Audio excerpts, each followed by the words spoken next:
किसान भाइयों, आज की वीडियो में हम कुछ ऐसे तरीके आपको बताने वाले हैं। यहाँ पे हम 10 बातें आपको बताने वाले हैं, 10 तरीके। अगर आप ये अपनाते हैं तो आप धान में पैदावार में बढ़ोतरी कर सकते हैं। काफ़ी अच्छे तरीके हैं, काफ़ी मैंने खोजबीन करके ये 10 तरीके आपके लिए तैयार किए हुए हैं। तो अगर आप इन 10 तरीकों को अपनाते हैं तो निश्चित ही आप धान में अच्छी और ज़्यादा पैदावार ले पाएंगे, इतना मैं गारंटी लेता हूँ। तो अच्छी और ज़्यादा पैदावार लेने के लिए आप वीडियो को पूरा ज़रूर देखिएगा। अगर आप वीडियो पूरा देखते हैं तो निश्चित ही आपके धान में बढ़ोतरी होने वाली है, पैदावार में बढ़ोतरी होने वाली है। तो नमस्कार किसान साथियों, इंडियन एग्री हेल्प चैनल पे आप सभी का स्वागत है। चैनल पे नए हैं तो सब्सक्राइब करें। कोई भी सवाल सुझाव हो नीचे कमेंट करें। वीडियो को लाइक शेयर करना मत भूलिएगा। अपने अन्य किसान भाई के साथ वीडियो को आप शेयर भी कर सकते हैं, जिससे उस किसान भाई की भी हेल्प हो सके। कोई भी सवाल हो तो आप नीचे कमेंट करके हमसे पूछ सकते हैं। अगर आप चाहते हैं हम किसी अन्य टॉपिक पे वीडियो बनाएं, अन्य विषय पे वीडियो बनाएं, तो भी आप नीचे कमेंट करके आप हमें अपनी कीमती राय दे सकते हैं।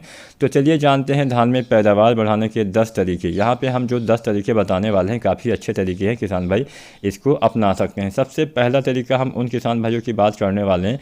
पहले तरीके में जो किसान भाई की अभी धान की फसल, मान के चलिए आपकी फसल अभी 40 दिन, 45 या 50 दिन की होने वाली है या फिर हो गई है, तो आपको क्या करना चाहिए। किसान भाइयों, आप सभी को पता ही होगा, धान की फसल में अंतिम यूरिया हम लगभग 40 से 50 दिन की अवस्था में डालते हैं, जिससे पौधे में अच्छे से विकास हो पाता है। बाद में बालियाँ अच्छी आती हैं, हेल्दी आती हैं। उसके बाद में गबोड़ अवस्था आती है, उसके बाद में आपकी बालियाँ निकलती है, फिर फ्लावरिंग की स्टेज आती है, फिर दाने के भराव का समय आता है। संपूर्ण जानकारी आज की वीडियो में ही आपको देंगे कि हाँ, कौन सी सावधानी बरतनी है, कौन कौन सी खादों का इस्तेमाल करना है। तो यूरिया की हम बात कर रहे थे, तो यूरिया आपको 40 से 50 दिन के बीच में देना होता है। इसकी आपको 30 से 40 केजी मात्रा देनी चाहिए। तो अगर आपकी धान की फसल 40 दिन की हो गई है तो आप इसका इस्तेमाल कर सकते हैं। जो थोड़ा सा किस्में जल्दी तैयार हो जाती हैं उसमें 40 दिन पे डालना है। जो किस्में देर से तैयार होती है उसमें 45 से 50 दिन पे भी आप डाल सकते हैं। और यूरिया की 30 से 40 केजी मात्रा ही डालनी है, बहुत अधिक मात्रा नहीं डालनी है। कम दिनों में तैयार होने वाली हाइब्रिड धान की किस्मों में आपको 30 केजी यूरिया डालना है। जो किस्में थोड़ा सा देर में तैयार होती हैं उसमें 40 केजी यूरिया प्रति एकड़ के हिसाब से आपको 40 से 50 दिन, 55 दिन की अवस्था तक आप डाल सकते हैं। ये समय सबसे बेहतर होता है। तो सबसे पहले यूरिया की पूर्ति आपको अवश्य करनी है। बिना नाइट्रोजन की पूर्ति की कभी भी आपको अच्छी और ज़्यादा पैदावार नहीं मिल पाएगी। जैसा कि आप सभी को पता ही होगा, हमारी मिट्टी में सबसे ज़्यादा कमी नाइट्रोजन की ही है, इसीलिए हमें अच्छी पैदावार नहीं मिल पाती है। तो बिना नाइट्रोजन की पूर्ति के कभी भी आप ज़्यादा पैदावार नहीं ले पाएंगे। नंबर 2 पे आपको पोटाश डालना होता है। पोटाश खाद का इस्तेमाल धान में 2 बार करना होता है। पहली बार धान की रोपाई के समय या फिर 1 सप्ताह के अंदर करते हैं। दोबारा से 40 से 45-50 दिन के आसपास देना होता है। तो पोटाश भी आपको अवश्य डालना चाहिए। पोटाश जो आता है एमओपी पोटाश, इसका इस्तेमाल आपको करना है। तो इसकी आपको लगभग 15 से 20 केजी मात्रा प्रति एकड़ के हिसाब से यूज़ करना है। 15 केजी कम दिनों वाली किस्मों में डालना है, 20 केजी थोड़ा सा देर में तैयार होने वाली किस्मों में डालना है, और 15 केजी आपको अगर डालते हैं तो 40 दिन पर डालना है। 20 केजी अगर आप डालते हैं तो 45 से 50 दिन पर, यानी देर से तैयार होने वाली किस्मों में देर में डालना है। जल्दी तैयार होने वाली धान की किस्मों में जल्दी आपको ये सारी खादें देनी होती हैं। तो ये 2 खादें आपको सबसे पहले, जो आपकी धान की फसल अगर 40 से 50 दिन की हुई है तब आपको डालना है। इसके साथ में एक यहाँ पे चीज़ आप और डाल सकते हैं, जो है फिटकरी। फिटकरी के इस्तेमाल से बहुत सारे फ़ायदे होते हैं किसान भाइयों। फिटकरी से क्या फ़ायदा होता है, आपकी मिट्टी का पीएच वैल्यू कम हो जाता है, जिससे आपकी मिट्टी में जो भी अघुलनशील तत्व होते हैं, मतलब जो भी आपके मिट्टी में ऐसे तत्व होते हैं जो आपके पौधे ग्रहण नहीं कर पाते हैं, वो भी आपके पौधे को मिलने लगते हैं, जिससे पौधे का विकास काफ़ी तेज़ी से होता है, जिससे अच्छी ग्रोथ होती है। पौधे में हरापन आता है, पौधे का विकास तेज़ी से होता है, ज़्यादा कल्ले आते हैं, ज़्यादा बालियाँ, ज़्यादा दाने। मतलब जब भी आपके पौधे में अच्छे से सारी चीज़ें मिलने लगती है तो पौधे का विकास चाहे किसी भी अवस्था में हो अच्छे से होने लगता है। तो अगर आपकी भी जो मिट्टी है उसका पीएच 7 से ज़्यादा है, यानी पीएच वैल्यू 7 से ज़्यादा है, तभी आपको इसका यूज़ करना है। 7 से कम है तो इसका इस्तेमाल नहीं करना चाहिए। तो फिटकरी का अगर आप इस्तेमाल करना चाहते हैं तो इसकी 1.5 केजी मात्रा प्रति एकड़ के हिसाब से डालना है। सबसे पहले बारीक आपको इसको महीन महीन कर देना है। आप पीस भी सकते हैं मिक्सर में, तो किसी भी तरह से आपको बारीक बारीक पीस लेना है, लेकिन यहाँ पे ध्यान ये रखना कि कोई मोटा टुकड़ा नहीं होना चाहिए। तो बारीक पीसने के बाद में आपको, जब आप यूरिया खाद डालते हैं उसी में मिला के इसका इस्तेमाल कर देंगे तो बेहतर रहेगा। वैसे अगर आप 1.5 केजी पूरे 1 एकड़ में डालेंगे तो आप डाल नहीं पाएंगे, वो सही से मात्रा बैठेगी नहीं, बहुत कम कम आपको डालना पड़ेगा। और इसका आपको छिट्टा लगाना है, जैसे आप खादों का इस्तेमाल करते हैं तो आप चाहें तो इसको बालू रेत में मिला के भी यूज़ कर सकते हैं, या फिर आप कोई कंपोस्ट खाद जो आती हैं गोबर खाद वगैरह में मिला के भी यूज़ कर सकते हैं।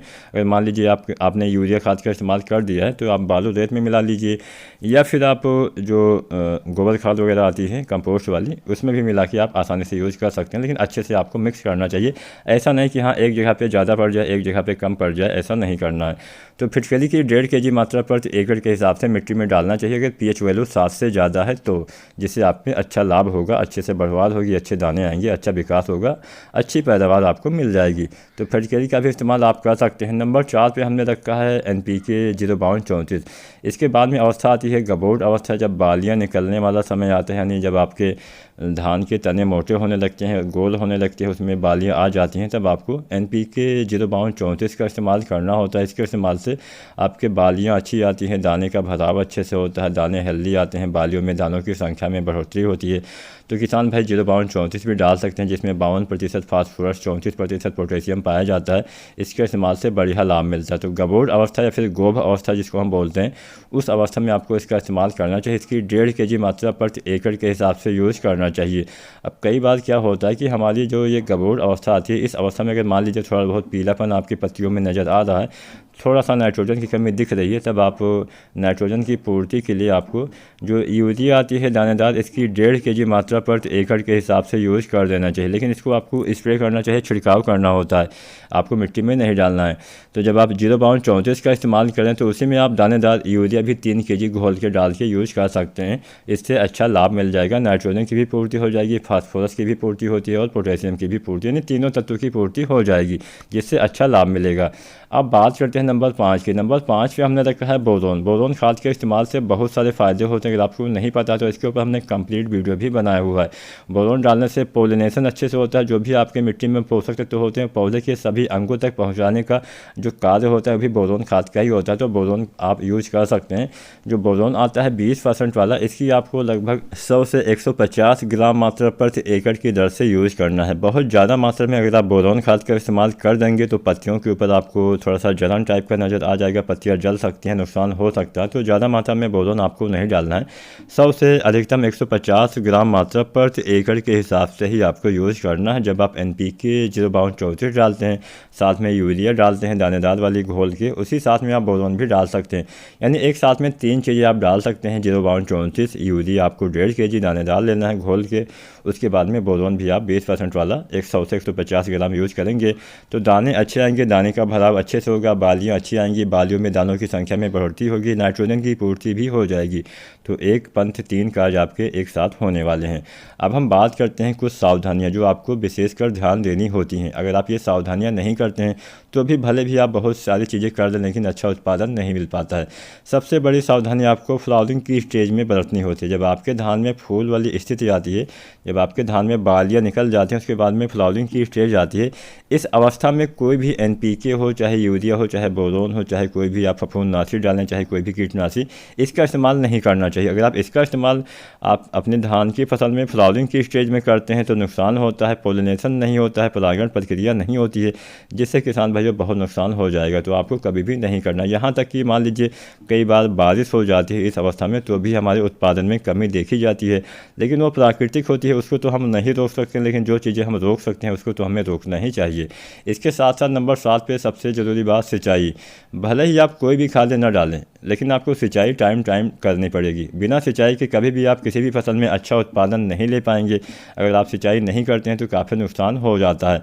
तो जब आपकी धान की फसल गबोड़ अवस्था में जाती है, इस अवस्था से लेकर जब तक समस्त दाने का भराव नहीं हो जाता है, तब तक तो आपको नमी बना के रखनी पड़ेगी। ये अवस्था सबसे मेन अवस्था होती है। इसमें अगर थोड़ा सा भी आप चूक जाते हैं तो उत्पादन आपका कम हो जाता है।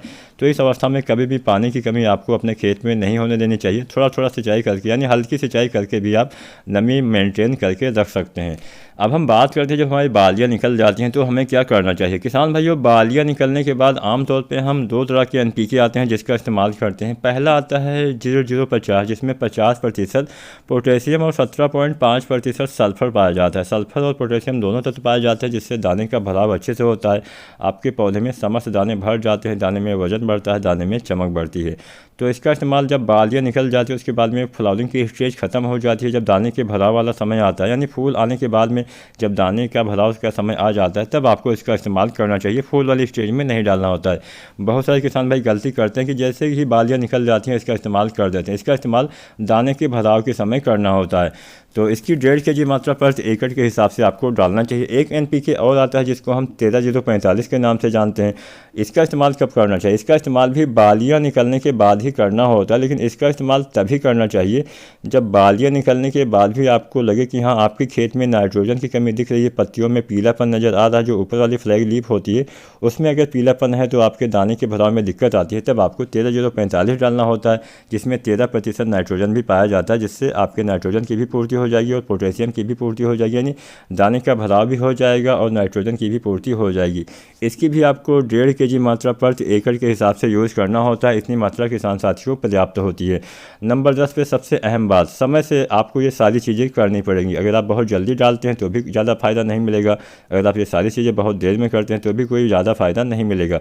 तो सारी चीज़ें, चाहे आप NPK डालें, चाहे आप यूरिया डालें, चाहे पोटाश डालें, चाहे आप बोरोन डालें, चाहे आप सिंचाई करें, ये सारी चीज़ें अगर आप समय पे नहीं करते हैं तब कभी भी आपको अच्छा लाभ नहीं मिलेगा, आपका पैसा ही बरस जाने वाला है। तो समय से करिए, समय से कोई रोग लग गया, कोई बीमारी लग गया, उसका उपचार करेंगे तो आपको बेहतर लाभ मिलेगा। अगर आज की जानकारी, आज की वीडियो पसंद आई हो, वीडियो को लाइक करें। अभी तक अगर आपने वीडियो देखा तो आप सभी का बहुत बहुत धन्यवाद।